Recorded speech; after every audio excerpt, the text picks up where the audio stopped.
This is the Breachside Broadcast, the best foxcasting either side of the breach.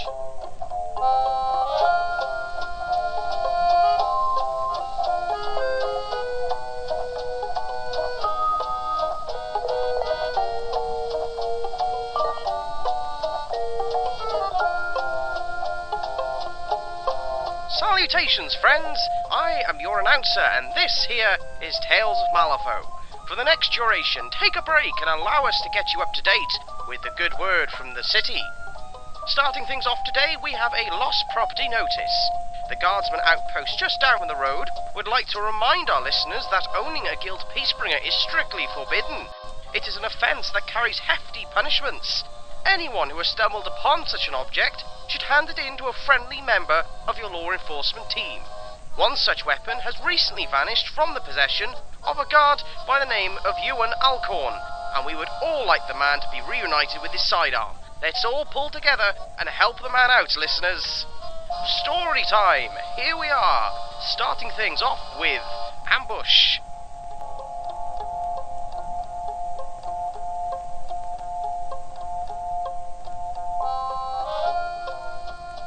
Ambush. Sonia and Samael rode side by side. Behind them, 4 guild guardsmen rode at a distance. One said it was so the 2 senior officers could have privacy. Samael knew it was more out of discomfort and fear. Sonia could do that to a person. The horses maintained a leisurely trot, and the slight beat of their hooves against the soft earth allowed for conversation. There was, however, no exchange. Sonia had a ragged leather-bound book spread open on the pommel of her saddle. Embossed on the front of the book were the words, "The Philosophy of Uncertainty." She read quietly to herself from the book as the horses put miles behind them. "You're the only person I know that can read in the saddle," Samael said, testing Sonia's attention. Sonia smirked and closed the book. "How many literate people do you know, Samael?" she quipped. Samael laughed at her sarcastic jab. It wasn't often that the two of them had a moment like this to relax. The grim work of a witch hunter left a person jaded and detached. No other guild force worked so intimately with the people of Malifaux, and few had to endure the political wrangling that they did.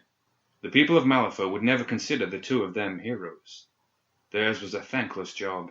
They were much more likely to be labelled villains for the subtle crimes they policed. The rising influence of the Union only exacerbated the issue. Union propaganda actively campaigned against the witch hunters, calling them thought police and the martial arm of a fascist dictator. "You've had your nose stuck in that book for months. You must have read it a dozen times by now. What is it that has you so captivated?" Sonia looked at the cover of the journal for a moment before tucking it into her coat. It was true. She had barely put the thing down since she'd confiscated it from the witch Rasputina. It was hard, though, to explain her fascination. The things this man experienced, especially in regards to the events at Kythera, the way he explains them, they so mirror my own memories of that place.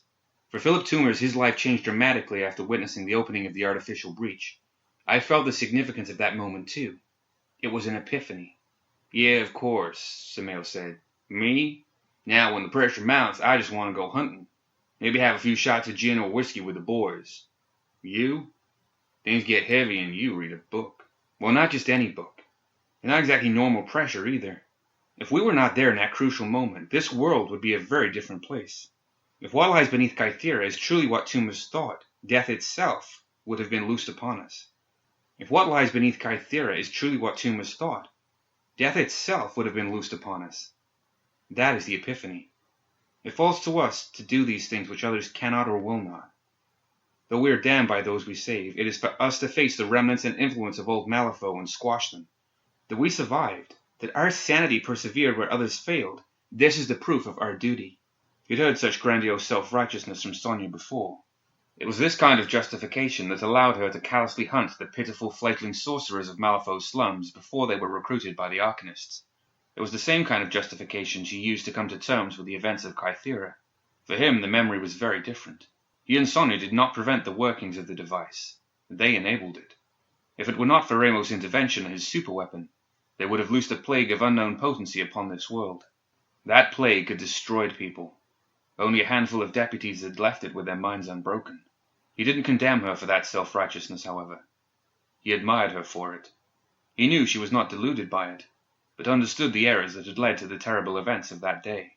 That purity of focus, however, allowed her to pursue her agenda with a single-minded determination and clarity of purpose. The Governor-General had chosen well in naming her his chief witch-hunter. Samael knew, too, why the Governor had named him as her aide. Samael had to be her conscience where she had none. I think Toomers would have appreciated your penchant for the dramatic, Sonia, but I agree. We're the best option for Malifaux. The people have no idea just how bad it is. I have suspicions that must be confirmed before we act, and there's so many ways this could go wrong. I need allies I can trust, Samael. You sure you want to be a part of this? You really have to ask, he said. Even if I didn't believe in what we do, riding with you was way more interesting than hunting three-headed sabers. As I'd assume. Then our circle of trust will have to tighten a bit. We'll need more stalkers with us soon. They'll obey us absolutely. I need a steward. That's you. And you'll answer only to me. You ride where I ride, and no other will command you. He nodded. Fine by me. But Westerland's steward, the best we can do, he quipped. You have a better title in mind, she asked with a smile. Samael Hopkins, hero of the people? She actually laughed out loud, which surprised him. We'll save that for when you're in charge. And she surprised him again by tossing him a small bag of soul stones. Start by mastering those, hero. He felt the stones within the pouch thoughtfully. This trip to the Ortega Ranch. It's not about delivering those witched bullets, is it? She glanced back at the guild guards, ensuring their privacy. No, that's just an excuse. Regardless of our moral authority, we must have allies. I know the Ortegas are more ethically flexible than Lady Justice. We'll also need more than Wishling stalkers if I'm right about Kythera and some of the arcanum in this book. I think there's a war brewing we know nothing about, by forces that would consider us nothing more than an irritation. As they rode to the top of a small hill, Samael reined in his horse. There it is. Latigo, the Ortega stronghold. Samael called out to the guardsman. Be ready. The captain rode out to join him. Sir, is there a problem? He asked. No, not yet. Those Ortega maniacs built that damn fortress out here on the edge of the wilds to taunt the Nephilim. Kind of a slap in the face and a constant challenge. Nephilim are pissed, and they might be savage, but they sure ain't dumb. They're all through this area looking for a chance to slap the Ortegas right back, he said, sweeping his arm to the sparse wooded areas throughout the landscape surrounding the ranch. Very few men have what it takes to homestead in the outlands of Malifaux. With a stockpile of high-caliber firearms and a constant xenophobic paranoia, the Ortegas created a sprawling villa. The thing was as much a fort as it was a ranch, meant to repel the beasts of the Malifaux wilds, and to withstand the siege of determined Neverborn. Humans in this world clustered together under the canopy of the Guild for protection, seeking sanctuary in civilization. Latigo was an oasis in the wilderness, a fortress in the wastes. It consisted of several large log-constructed buildings, arranged in a walled compound, built on terraced earth. Each structure sat higher than the one below. Gathered together, those buildings could have equally been a monastery or a military compound. It housed the gathered members of the Ortega clan and served as the unofficial headquarters of the Neverborn Hunter Task Force. It held a very tactically important position, situated in close proximity to the bayou wetlands populated by gremlin raiders and serving as a barrier to their activities. They rode cautiously, each man with his pistol in hand and cocked at the ready. Sonia deferred to Samael's lead, experience supporting the notion that his hunting skills would come in handy when an ambush might be around the next bend. As they drew closer to the dense foliage that enveloped both sides of the road, Samael held his clenched fist in the air for them to halt, and the guardsmen cast nervous glances from him to the undergrowth around them. He remained motionless, listening intently. Finally, with a nod towards Sonia, he turned his steed and plunged into a thick growth, disappearing from sight. His horse, well trained to move with Samael, passed easily through the brush and trees. Sonia pulled the great sword from her back. The magical weapon glowed faintly a deep azure. Long seconds passed as the men shifted nervously in their saddles, the horses stepping anxiously as they were kept in check. Thundering hooves suddenly erupted within the woods, and they all expected Samael to burst forth, urgent to rejoin them, so they were shocked when a great Nephilim lunged forth, the striking hoofbeats from it rather than Samael's mount. The men were seasoned and trained, and should have responded to it bursting out of the trees with a shower of shattered branches. But this creature surpassed anything they'd ever heard of or imagined. They saw that the great Nephilim, while a massive creature, was not the thick masculine beast they'd all heard of, with broad and sinewy bare chest who could kill a man with its 2 slashing claws. Instead, barreling toward them was an extremely large Nephilim female.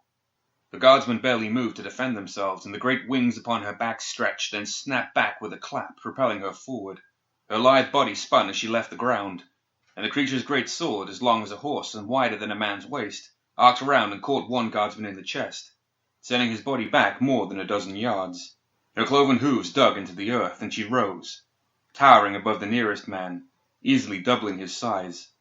Her spreading wings bathed him in shadow. He lifted his pistol only through the instinct of training, but she lunged forward, easily tossing aside both man and horse. Her arm reached out and grabbed a third man. She let her greatsword fall, lifting him from his saddle and tore him in half at the waist. She crouched, and her lower jaw distended and her lips pulled back as her face twisted with rage. She bent and screamed, the howl pulsing and reverberating from deep within her chest. Sonia, trained and experienced in hunting down the most dangerous men alive, still fought against the terror this great creature instilled, and could not focus the magical energies around her in an attack. The guardsman nearest to her, however, could not control his panic and bolted. The last guardsman, knocked from his horse, cowered futilely beneath a shrub at the side of the road. His horse, however, stumbled upright. Samael burst forth from the underbrush on foot and deftly leapt upon the horse even as it began to run away. He shouted over his shoulder, "Sonia, ride!" It was not in her character to flee from battle, yet she made an exception that day as her spurs dug smartly into Ember's flanks. Ember ran faster than she'd ever before, urged on by the sudden screams of the last guardsman found beneath his shrub and mercilessly killed. Sonia caught up to Samael and shouted, "You okay? What happened to your horse?" Samael hitched a thumb back from where he'd burst from the woods, and Sonia turned to see a small swarm of tiny Nephilim pouring forth from the same location. The great female Nephilim casually touched one, and it twisted and writhed at her touch, growing over double its former size in an instant, as small wings sprouted from its back. "What the hell is that thing?" Samael shouted back. "No idea. Nephilim, that's for sure. Most powerful one I've ever seen." Although they rode hard toward Latigo, Nephilim were known for their speed, and even the youngest tot could pace a horse. They weren't really worried about the Nephilim tots, though, as the great female took up her incredible sword and took flight, quickly closing the distance between them. The seasoned witch hunters had ridden away from dozens of gun battles. They worked in perfect concert, and when Sonia tugged on the reins of her horse and steered him to the right, Samael matched her, keeping the woman and her giant blade between him and their assailant. They soon emerged from the dense woodlands into more open hills. Before them, riding atop a sturdy Spanish stallion, a broad-shouldered man emerged from his hiding place and charged towards them. His ragged duster flapped furiously in the wind, and his spurs dug cruelly into the flanks of his steed. He guided his mount with his knees, while his hands held two giant pistols. He had narrow eyes and thick mutton chops on his cheeks. The extended clips in his pistols allowed for a devastating hail of fire, and he rained shots down past the two hunters, at the great Nephilim. You heard it shriek above the thunderous hooves of the horses as bullets sank into its tough flesh. Santiago Ortega turned his mount and doubled back, joining them as he twisted in the saddle and continued to fire upon the creature. "You did this, Creed!" he shouted to her in accusation. "Not now, Santiago." He continued to fire at the pursuing creature. "You didn't come here out unexpected and without warning. You know better than that." It's true that Sonia had broken protocol and had not followed the procedures the Ortegas established. Latigo loomed before them, and she could see a rather young boy perched atop a tall tower taking aim upon the pursuing creature. The Nephilim shrieked again, followed by the echoing blast from the boy's rifle, then another. The creature broke its pursuit, but they continued to ride hard towards the compound. At the gates they pulled to an abrupt stop as Francisco, the family's eldest, strode out to greet them, his own pistol at the ready. Sonia said, "Thanks. How did you know he needed the help?" Francisco nodded to a guardsman horse within the compound that belonged to the first man that had bolted. Santiago's legendary temper could not be controlled even toward her, however, as he spat. "How many died out there with you, Creed?" "Mind yourself," she warned. He snarled at the leader of the guild witch hunters, saying, "You mind yourself. You endangered your own men in this compound, too." "Boy, you stand down." The voice was a croak, as dry and brittle as tinder. Somehow it still held the volume necessary to demand immediate obedience. "Abuelita, get back inside," Santiago said to the venerable old woman shuffling up behind Francisco. She hefted a large shotgun and triggered a blast into the air as a kind of warning. It knocked her back without phasing her, and she barked, "The second shells for back talk like that. Creed's a guest. No apologize, boy. Get in and set the table for two more." Santiago burned with rage, but would never consider defying the matriarch of the Ortega clan. Grudgingly he muttered, My apologies, Creed. He was frustrated at the danger brought to his door, but fought down the anger and nodded at Sonia with respect. Lashing the reins of his horse, he rode towards the villa. Sonia and Samael offered a bow to the wizened woman. Thank you kindly, Ma Ortega, was Samael's greeting. It's our honor to be welcome at Latigo. Sonia was silent, sheathing her sword upon her back. Abuela Ortega gave the woman an appraising look, squinting her nearsighted eyes. Boy, shut up and get inside, she said to Samael. Dinner's on, and I won't tolerate it getting cold. As they followed the old woman, the savory aroma of the evening meal wafted out to greet them. 20 men, women, and children gathered around an enormous table, each one of them quite clearly an Ortega. Those Ortegas who were deputies of the guild, those who hunted Neverborn while the rest attended to the villa, sat at one end, including Perdita, a dazzling woman possessing the generous curves the Ortega women were known for. Her exterior belied her silent and reserved demeanor, and her incredible skill with firearms. She was so young, Sonia remarked to herself, and she said very little while the room clamored with voices. Yet Perdita studied the two intently. Despite his own great confidence, Samael found himself blushing and turned aside from her penetrating gaze. He found her presence disconcerting. Francisco possessed the presence of authority and directed the younger members of the clan to find their seats. He was tall and dressed a bit finer than his fellows.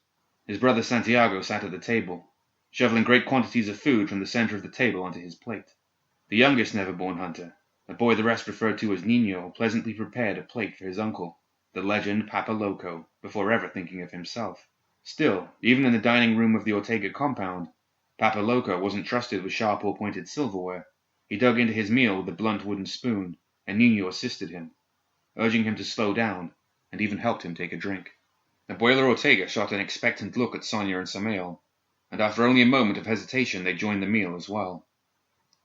Dinner at Latigo was a boisterous affair accompanied by hefty amounts of food and generous helpings of tall tales. Every story featured a monster bigger than the last, or a shot so miraculous that angels in the heavens must have put a hand on the bullet. The food, drink, and revelry soon reached a lull. Perdita, who had not spoken at all during the meal, cleared her throat. There was immediate silence. She asked for privacy with the witch hunters, and all the rest quickly gathered up their dirty dishes and were gone from the room within a moment. Sonia had never been with the Ortegas outside of their professional duties, and she respected the young girl even more, seeing how quickly those around her deferred to Perdita's authority without hesitation. When only her father and 2 brothers remained, she asked, Sonia, why have you come here?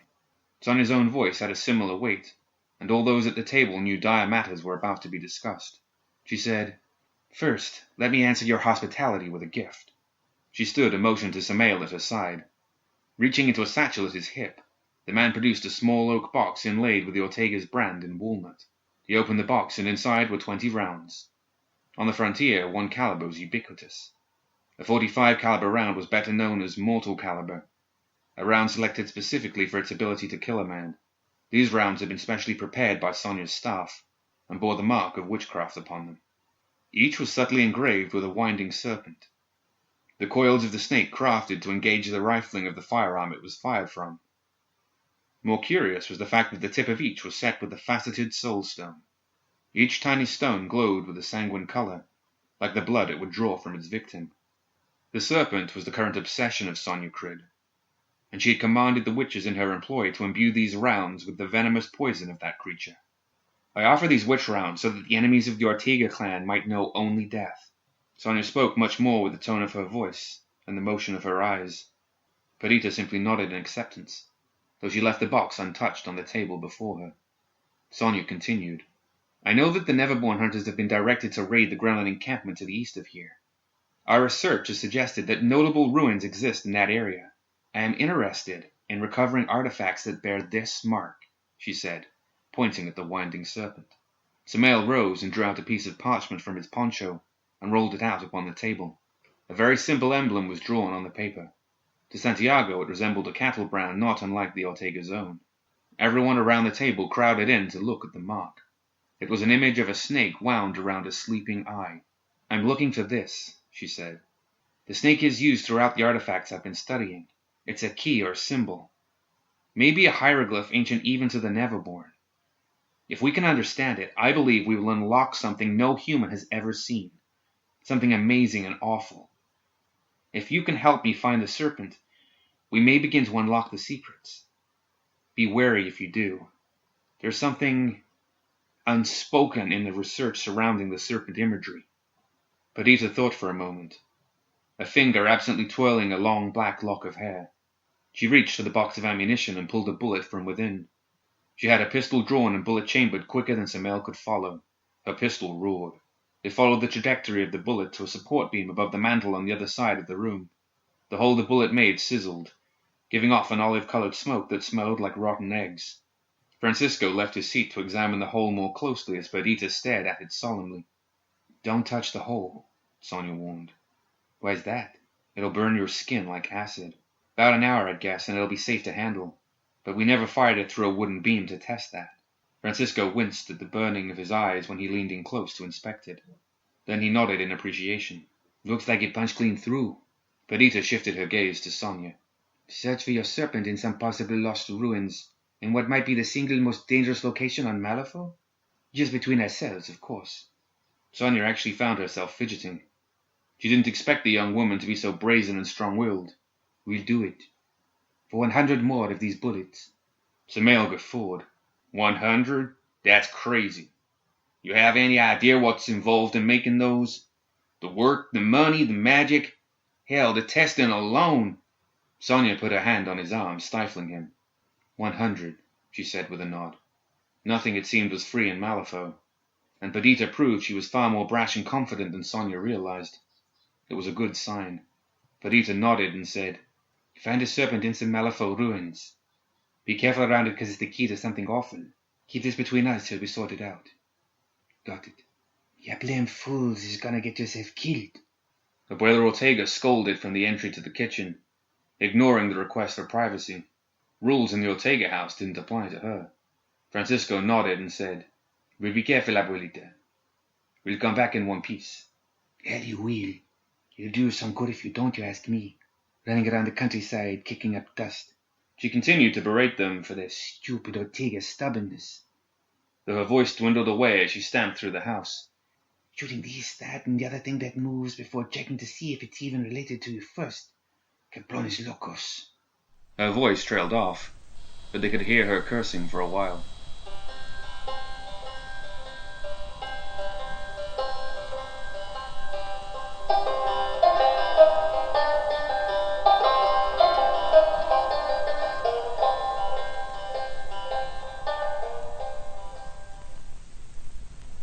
Now, a word from our sponsors. The lovely ladies from the Star Theatre would like to present A Night of Murder. Everything seems like a regular night on the town, but then Benjamin Keith III collapses on the floor. What happened? Spoilers. Now that would be telling. Besides, it is up to you to find that out.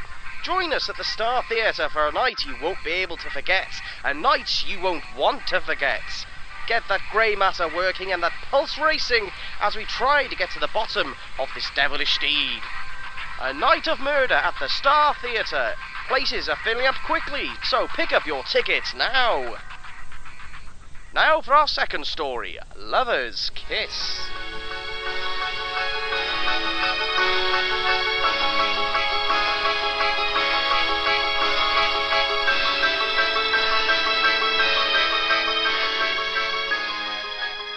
Lover's Kiss. Karai woke at the feel of cool metal upon her hand, held lovingly by Francis, son of the Governor-General. He took her hand and gently slid the ring down her delicate middle finger. It was a perfect fit, and she marveled at its beauty. It was polished silver and studded along its surface with tiny green gemstones, cut at interesting angles so that together they overlapped, forming transparent snake scales that wrapped around her finger. The snake's head was a large stone that rested near her first knuckle.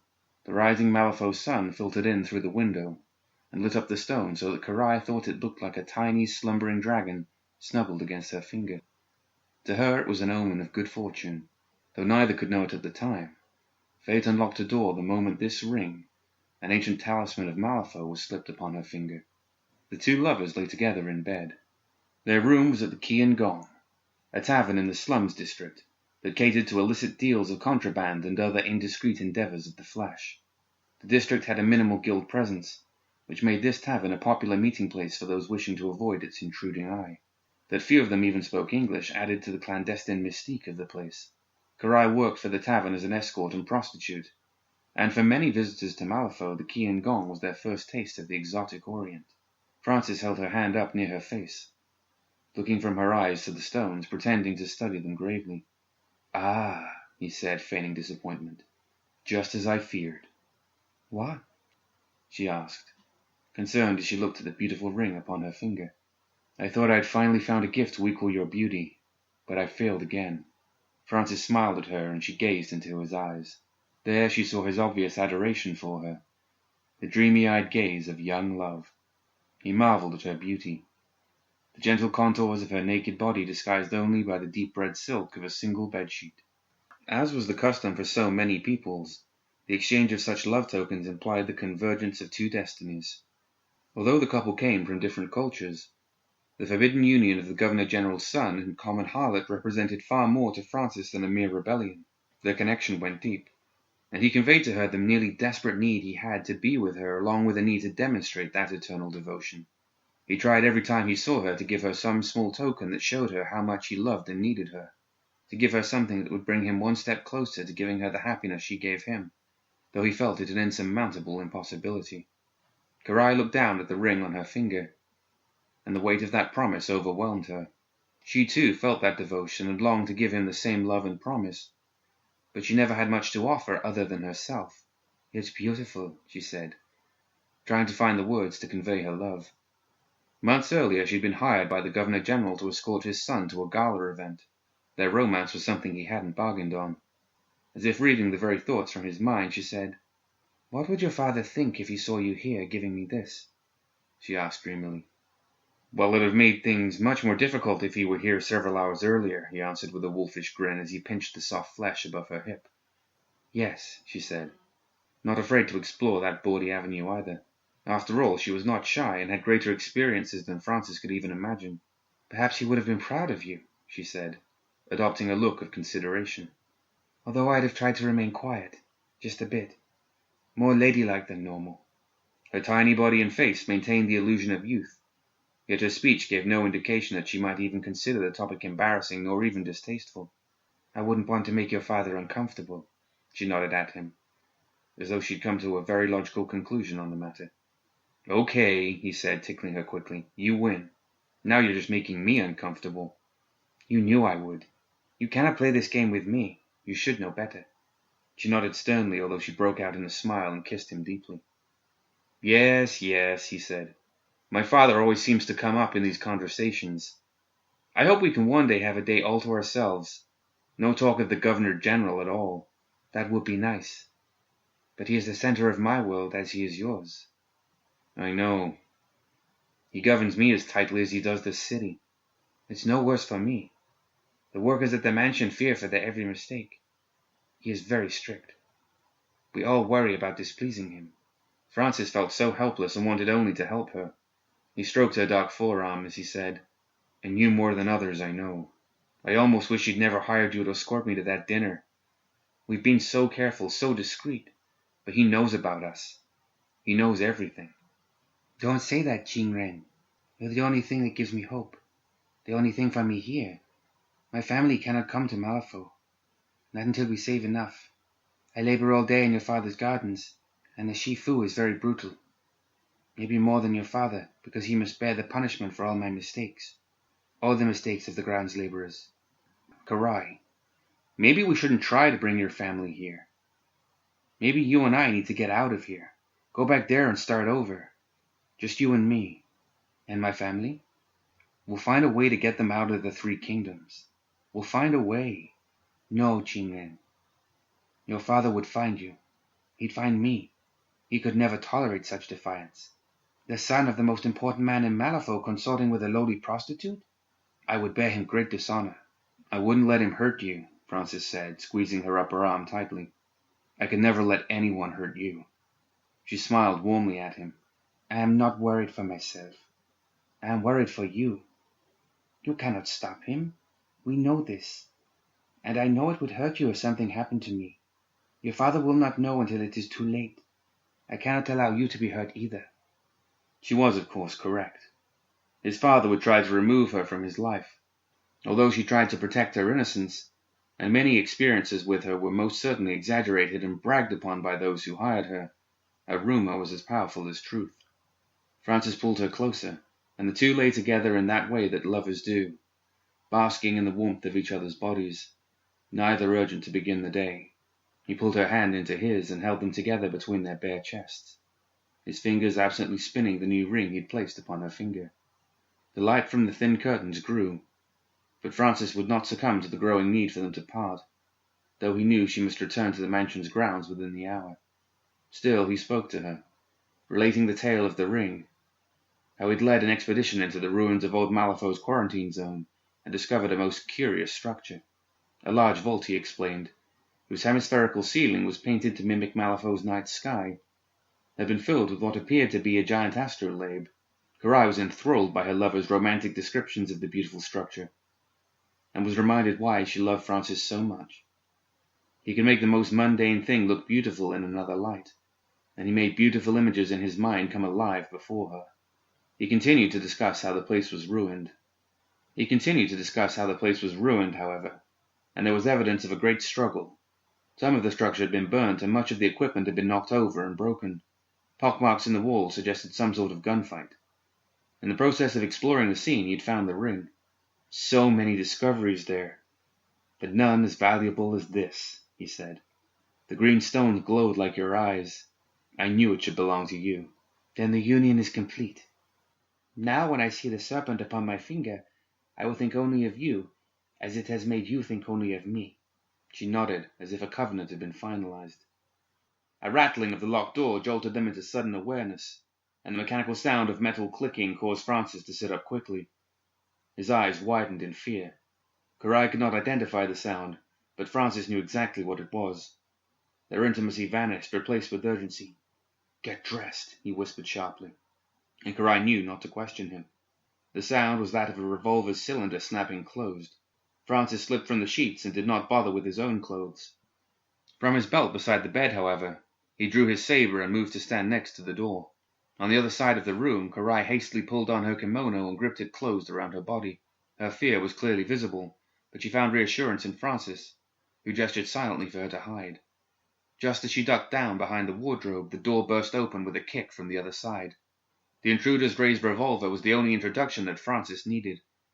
His saber fell with a powerful stroke that cut deeply into the man's wrist, nearly severing it. The man screamed and stared at his gun on the floor in disbelief. He crumpled to his knees, overcome by the shock as Francis moved up with fluid purpose. With the momentum of his stride, Francis crossed the doorway and spun to crouch behind the opening. The next assailant stepped over his howling accomplice and fired a blast just over Francis' head. He had expected to see a man standing there, and the gunman had fired his weapon at chest height. Francis' lowered posture exploited this assumption, and he leapt forward with a powerful thrust, sinking his saber deep into the man's torso, expertly striking immediately below the ribcage and up into the lungs and heart with little resistance, killing him instantly. The dead man slumped against him, and Francis shot a glance to where Karai hid. "Run! Run, Karai! Get out of here!" Karai gasped and peeked around the corner to witness the violence. She was stunned by the sight of it, unable to move. She knew Francis had trained at the Naval Academy, an experience he remarked upon often, but she had never thought of him as a warrior. Surprised to see a man so eloquent and poetic fight at all. His skill with a saber made her suddenly question what she knew of him, and the further confusion immobilized her as she sought some way to help while still trying to accept that he could defend himself better if he did not fear for her own protection. "Shoot the whore, you idiots!" another man shouted from the hallway. Karai saw him and her heart sank. He was tall and thin, wearing the standard navy duster and wide-brimmed hat issued to guild guardsmen, and the insignia upon his uniform marked him as an officer. He leveled his revolver at her and it erupted with fire, blasting a large hole out of the wardrobe at her side. He quickly fired again. She screamed, covering her face with tiny hands. The gunfire snapped her out of her daze, and she dashed toward the balcony window, knocking the frail frame aside as she burst into the cool morning air. She hurried to the railing and glanced down at the ivy-colored lattice below as sounds of combat continued behind her. She turned to look back at Francis. The wounded man howled in rage and pain, but took up his revolver in his other hand. He leveled it at her lover, but as Francis scampered backward, the large man remaining in the hall burst into the room. "No, you idiot!" Gideon yelled. He brought his knee up sharply against the man's head just as he pulled the trigger, the gun lurching forward with the blow. Francis cried out as the bullet meant for his chest dug into his shoulder. He dropped the saber as he fell back against the bed. Karai screamed and danced about in panic. She was trapped. Gideon leveled the gun upon the Asian woman upon the balcony. "Time to finish this," he said. He took his time, fearing nothing from the boy, and only momentarily reluctant. He thought of the payment he desperately needed, regretting the necessity to kill this young girl. As he pulled the trigger, Francis leapt between the gunman and the girl, taking the bullet just above his right breast. He fell dead without a word. Gideon gasped, staring in stunned disbelief at the boy, the governor's son, now dead just paces away. Gideon lifted his gun toward the balcony to finish the job, but the woman was gone. The instinct to chase her, to earn his contract, was strong, for he desperately needed to collect upon it. At his feet, however, was the body of the governor's son. He nudged the body with his foot, turning the man onto his back. Kneeling beside him, he checked for a pulse. The governor's son was dead, and Gideon knew that he soon would be too.